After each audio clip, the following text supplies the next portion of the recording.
Егер сіз осы 5 YouTube видеоны қарасаңыз, Anyteng агенттері туралы халықтың 99%-нан да көп білетін боласыз. Ал бұл видеоны қайтадан кездестірмеуіңіз мүмкін, сондықтан сақтап қойыңыз, лайк басыңыз және бөлісіңіз артта қалып қоймау үшін. Біріншіден, мына жерден бастаңыз. Anyteng Tutorials for Beginners Чарли Ченг түсіндірген. Бұл Anyteng'ге кіріспе ретінде өте жақсы. Келесі кезекте Master Anyteng and AI Workflows The 80-20 Approach видеосын көріңіз. Мұнда Anyteng'нің 20%-ын үйреніп, сол арқылы 80%-дық эксперт деңгейіне жетудің жолын көрсетеді. Үшінші видео Anyteng Basic немесе Anyteng for Everyone Ник Сарао түсіндірген.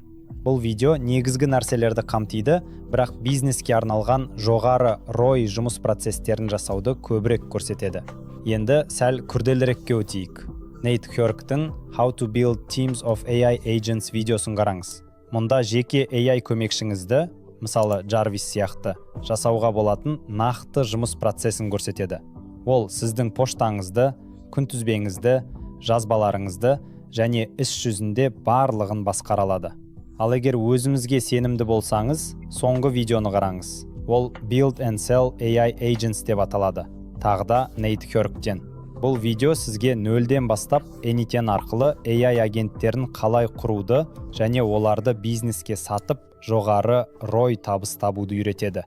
Осы 5 видеоны қараған болсаңыз, енді сіз жи агенттері туралы халықтың 99%-нан көбірек білесіз.